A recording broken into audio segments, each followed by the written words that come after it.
Welcome to Coffee with the Sarlos. We are your hosts of the show, Karen and Kelly Sarlo. Whether you're struggling with grief or you just need answers, we connect you with spirit to find relief, clarity, and direction in life. We can help you move forward.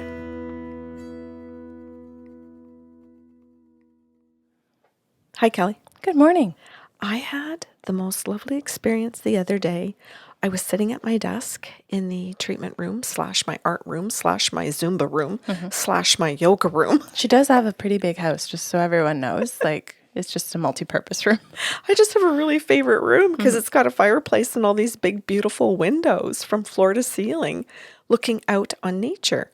So anyway, sitting at my desk, I'm doing work for Patreon for all our patrons and all the content. And I'm fully absorbed in doing some research. The guides have told me what to research, what they want prepared. So I'm doing some work. I'm so happy. And I look up and it's like there's the shadow of a dead man sitting in the chair right by the window. And I look over and he's just looking around the room. And I think, oh, okay, I wonder who this is or who they're for or whatever. But I'm really engrossed in what I'm doing.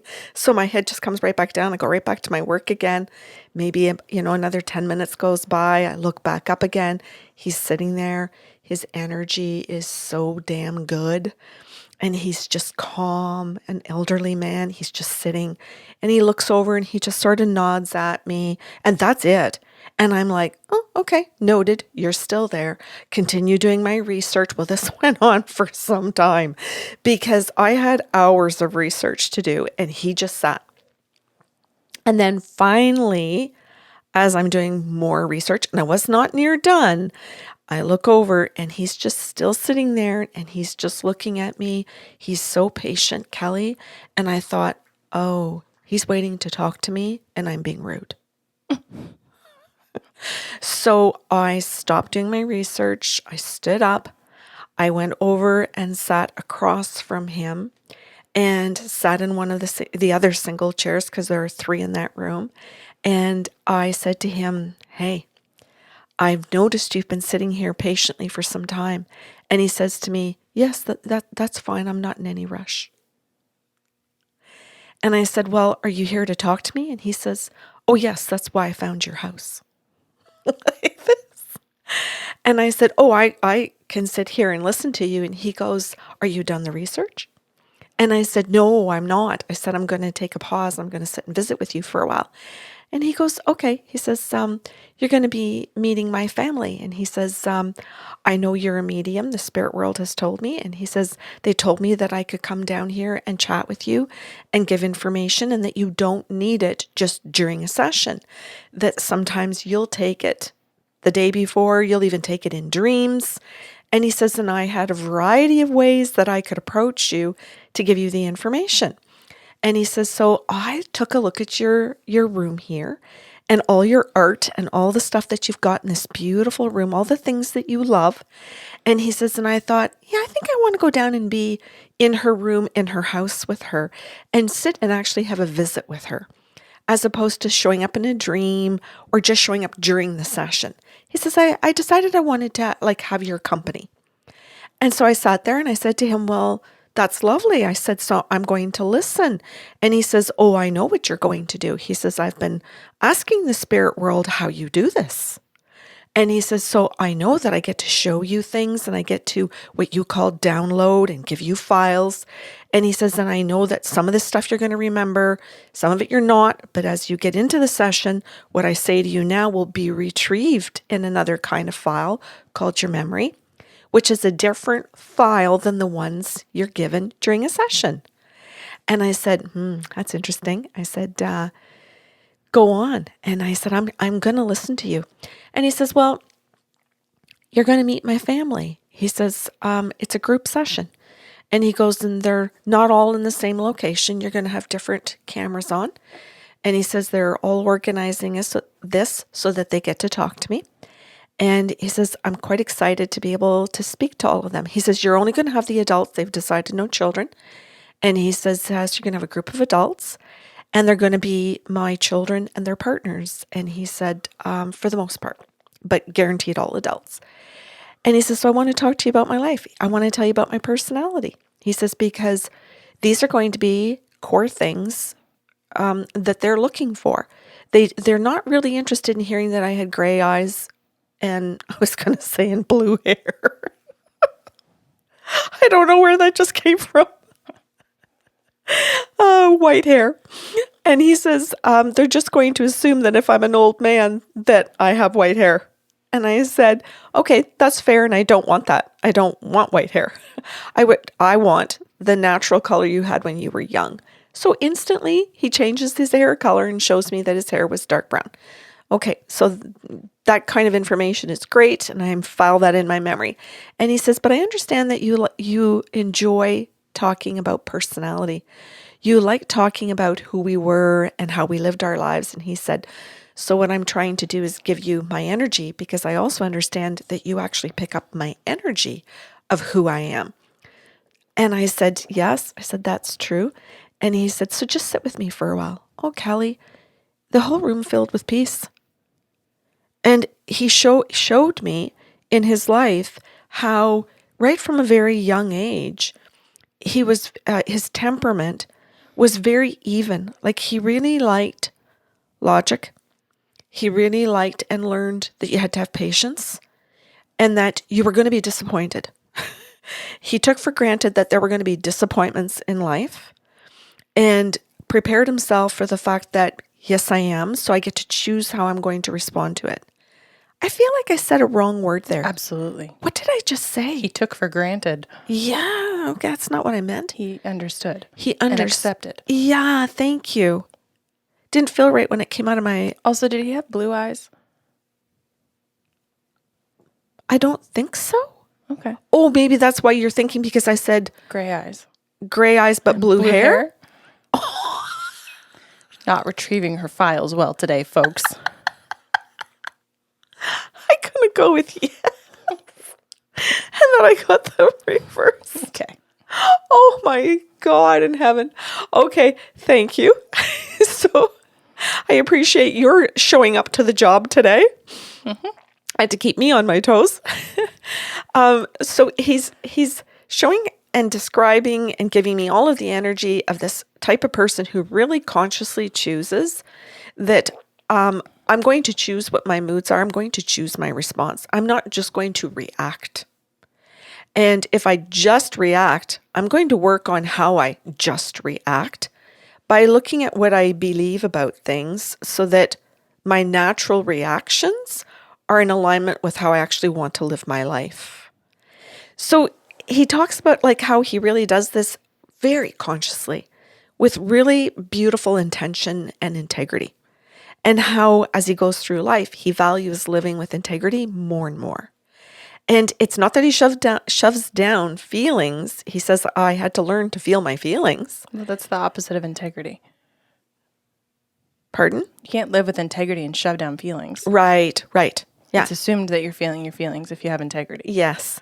So he says, like, I had to learn how to feel my feelings and that I could verbalize them. I had to even figure out how to like get the energy out if I was really angry about something. And he says, but then I learned that you don't really have to get the energy out if you use logic, if you use intuition, if you use reasoning, if you ask questions. That's called channeling it appropriately. Yeah. And he said, so like, I really wanted to live my life that way because I saw the benefits of doing it, not just for other people, but my relationships with them. And then he says, what really hit me was that I just really enjoyed being me. I just enjoyed being in my own skin and my own experience of being in a human body, just being human. And he said, by the time I age, like I get older, he said, I'm quite good at this. And he said, and one of the things that I do is I whenever I notice that I'm getting a little anxious, he says, I take and I hold my hands like this. I fold my hands together, I link them. And he says, and I just kind of rub my thumbs slowly like that. And he said, he says, I know you're going to tell me that like that could be like a polyvagal theory exercise. He says, but I didn't know that. And he said, what I did was I just rubbed my fingers together. And that was my way of reminding myself, breathe. That was my way of reminding myself, you have choices here, no matter how bad this looks, you have a choice. And the choice might be the way that you think about it, the way that you feel about it, the questions that you ask, whether you stay, whether you walk away. And he said, and I learned by just rubbing my thumbs together that I was allowed to slow down and take my time, and that other people or situations might be at different speeds, but that somehow I tried as best I could to recognize and to acknowledge and to be in that space of, but I have to have some control too, and not necessarily over the event or the outcome, but over the way that I feel about those things. And he goes, so my family is going to be freaked out and happy if you take your hands and you do this in front of them, and then you slowly tip your hand and rub your thumbs together. And they're going to be like, oh my God, she's got them. Because they all know that this is something I do, not just on the daily, but sometimes on an hourly basis, depending on what's going on. Now, if things are calm, he says, like as I retired, there wasn't as much to stimulate different types of emotions. And he says, because you're just not interacting with the world and other people as much. And he said, so my hands didn't come together as often. And then he says, so you can say that. And then you can also say that when their mother, when my wife became ill and we realized, oh, this is end of life, and that I'm caring for my wife until she dies, I went back to holding my hands and rubbing my thumbs while I cared for her and while she passed away, and I grieved. And I tried to figure out while she was alive how to grieve her coming death. And they saw me go back to the hands again.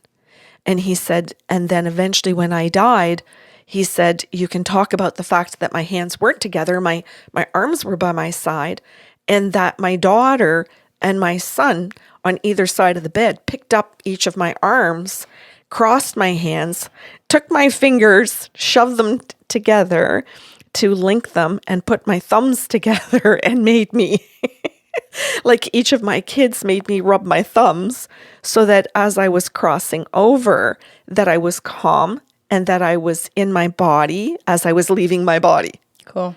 And he said, I would like you to explain all of that to them. And he says, and I think it would be very sweet of you, Karen, if you would also tell them about this part of this, how you got this, and the fact that I showed up for a visit and that I waited patiently in a chair by the window in your home while you were working. And then I just waited for you to notice me. I didn't grab your attention. I wasn't seeking your attention or demanding it. And he said, because that was very much my personality when they came to visit, that I often just sat in the chair by the window and I waited for them to come in the door. I let them have their commotion at the door with the kids, put their stuff away, and they would come into the room where I was and say, hey, Dad. And that I invited them into the house and into my energy.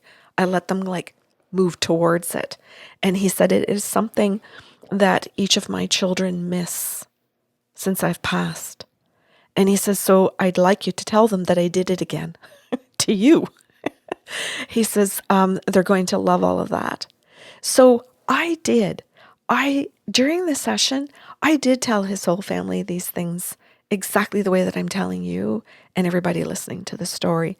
And their reactions were just absolutely lovely. But I'm going to stick more to telling you about sitting with him in that room. And then he says to me, I wore a necklace. He said, later in life, he said, and I took this medallion, and he said, I put one of them on one side of me, and he said, and then I had another necklace and I hung it the other way. Oh, interesting. On his back. Yeah. And he said, and I had the other medallion, I'll say almost through them so that they hit in the same spot. And he said, one medallion on the one side, I can't remember exactly how he worded it now, Kelly, but I'm going to do my best. They were both eyes. And he explained it to me after. I said, what are the eyes about? I said, they're slightly different. And he goes, yeah. He goes, one of the eyes is like protection. And he says, so it's like, and that was the one on his back. Like, somebody's got my back. Somebody's seeing what's going on behind me, so to speak. And he said, and then the one on the front was like an open eye that was like openness, like an open heart, like open-mindedness, wanting to see things. Yeah. And he said, I took to wearing these two pendulums. No, pardon me, Kelly. Pendants. Because of what they meant to me. And he said, my children have kept them. And he said, and I know they've kept them. He said, they did not bury me. They did not leave them at a funeral home or anything like that. They asked for them back. And he says, and I was cremated. He says, you can also offer that. And he says, but they've kept them, and they each keep them for a period of time. And he said, now, they haven't moved through even a full cycle of all of our children yet. He says, because I haven't been past that long. And he said, but the intention was that somebody could keep it for a period of time. And the idea was to trust each other, that one of them might keep it for a week, and the next one might keep it for 3 months, and another one might keep it for a year. And so long as you were checking in and saying to the next person who was going to get it after you, hey, do you mind? I've had it for a month. I'd like it a little longer. As long as the next person says, yeah, okay, yeah, you go ahead and do that. That each person gets to keep it as long as they want. But it will perpetually move through all of the children until there's one left living. Mm-hmm. And then they will move that on, if they want to grandchildren. So he said, I really like what they're doing, because it is my children really valuing each other and what they need as they're grieving. And he said, so please make sure that you tell them that I know what they're doing with those. I did that as well. They were so happy to know that he knew exactly how they were handling it, and that it wasn't like 2 weeks here, 2 weeks here, 2 weeks there, that it was all from a space of, I'm checking in and we're talking, we're communicating, we care, we love each other, we're connecting to each other. And he said, I'm thrilled how they've managed to figure all of this out. And then he says, now I just briefly want to say that I went into a nursing home after my mom, I'm having a rough go today. After my wife passed away and their mother passed away, he said, and I willingly went, even though I had full cognition. And he said, and I willingly went, even though I had full mobility. And he said that I could cook for myself. He said I was very with it. And he said, but they found me a beautiful nursing home that had like what do you call that? Assisted living, a building right beside it. And he said, so I went into the assisted living first because I was very independent. And he said, and I had my car, I had my driver's license. I was just doing great. It was like having an apartment, but being with all people my own age, and also having social structures there, which was great for me after I lost my wife, because we were a couple that really met our own needs. And other than our children, we weren't socializing at all. We no longer had a single friend in our world. We were each other's everything, and our children and our grandchildren met all of our needs. And he said, so I realized when I lost my wife that was not the smartest thing I did. He said, I realized then that the isolation that I did with my wife and the needs that I put on my children and grandchildren, instead of reaching out to community and friends and neighbors, was not good. And he said, as a result of it, a good option was the assisted living. And he said that was absolutely fabulous for me. And he said, so I learned through, moving in there and getting through that my children made a really good decision for me, and pretty much insisted on me doing it. And I moved into that decision with acceptance. I didn't fight them, even though I struggled with it internally. He said, I felt it was my responsibility to deal with my inner turmoil over that decision and not bring it to the children. I thought that was really important to say in this podcast. And he said, so I figured that out, and it took me time. He says, but that was my responsibility. And he said, and then I liked to help the cleaning staff because I was able. I liked to help them care for the other people when I could do something that wasn't interfering in legal ways. He said, so I had to kind of figure out in the nursing home what I could do and what I couldn't do. And in the assisted living part, because the rules were different, he says, so I went back and forth, and they kind of called me one of the employees. And he said, because I would walk in and I would make coffee for everybody. He said, and I would do the dishes. I would do a lot of the tasks that the staff really did not want to do or have time to do or were overworked doing, but I could kind of get away with, like sweeping. He says, or kind of like taking the shovel out and clearing some of the snow off of some of the little patios. He says, so I did stuff like that. He says, so you can tell them stuff like that too, because they know I did it. And he goes, in the last message, he says that I want to give them, he says, is that when I was dying myself, he said, my children were there. He says, and it was over a period of time. I didn't have a heart attack and drop. He said, I'd had a stroke and then he said a series of strokes over a couple of months. He says, and then I had a massive stroke and died. And he said, during that period of time, he said, I went in and out of levels of consciousness. And then he said, I want to validate some things for my children around my death experience. And he said, so in that period of time, he says, I went in and out of states of consciousness. And I want to validate that I actually spoke in my parents' original language. He said my parents were from Poland, and they immigrated into America before I was born. So he said, I never ended up speaking Polish, and I have never understood my parents. He said, I was raised, as were all my brothers, he said, in a very English home. And my parents did that on purpose so that they could learn English as well. So they refused to speak their language, their Polish, once they arrived. They were determined, we have to learn English. And he said, so I didn't know it. And he says, so they were quite shocked. He said, when here I am laying on the bed and I'm dying and I'm in another state of consciousness and I'm mumbling in the language of my parents. He said, because they knew I didn't know it. And he said, I did things like that pretty consistently, he said. And then he said, I would speak sometimes in these other states of consciousness where they thought I was sound asleep. And all of a sudden I'd go into a full conversation with somebody about something that happened back in Poland. And he said, they did things like they wrote notes. Then eventually one of them went, well, why bother writing the notes? Let's take a video and send it to our aunts in Poland and ask them what the heck he's saying. Cool. So they took a little video, they'd send it off to a relative in Poland and go, what is Dad saying? And the family in Poland would go, oh my God, we had to ask so-and-so. This is what he's saying. And we had to have it verified by great aunt so-and-so that Dad is correct about this. Your father is right. This happened in the war. This happened. And he wasn't overseas when that occurred. Right. So he was channeling. Yeah. So he wanted to confirm that he did this. He wanted to confirm what they did with the information. He wanted to say to them that experience right there in that time frame before he passed rewired the way they think. The openness that they have towards things that they would not consider religious, but that they would now call spiritual.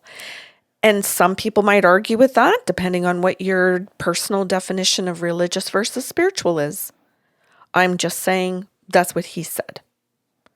And he said that he was so grateful for that whole experience because all of his children have gone forward now since he's passed and are looking at mediums, psychic abilities, intuition, as strongly as they value logic, reasoning, processes, science, medicine, like all of these things. He says what it did was it gave them the ability to be more open-minded, and it gave them the ability to value things equally instead of putting too much value in one area and giving something else nothing or very little, and then stacking evidence against it that was unreasonable.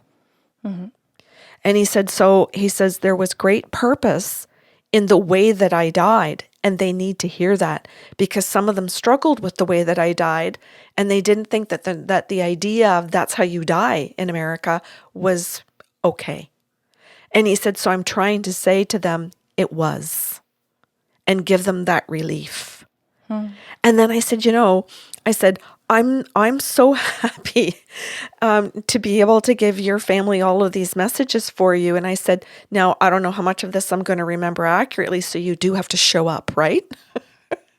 And he said to me, yes. He says, and by the way, I really like what you've done with this room and the energy that you have here. So it will be a pleasure to come back when my family shows up. And he did. That's beautiful. Yeah. But I thought this was the best way to tell the story. And your visit. yes. And Kelly, I got to tell you something. Right before we started to record this today, I actually had not prepared to tell the story this way. I had it all written down on the computer from the perspective of the family that came for the session, and to talk to you today in that kind of a format. And right before I came up the stairs to do this, he said to me, hey, could you change your format and talk about our conversation if I help you through it in real time as you're talking to Kelly? And I thought, I can give that my best shot. Very cool. Yeah. So still channeling this. Yeah. That's lovely. I appreciate the story from both of you. Oh, thank you. Thank you for listening to Coffee with the Sarlos. If you enjoyed the show today, please be sure to subscribe on your podcast platform and leave a review. New shows will air every other Saturday.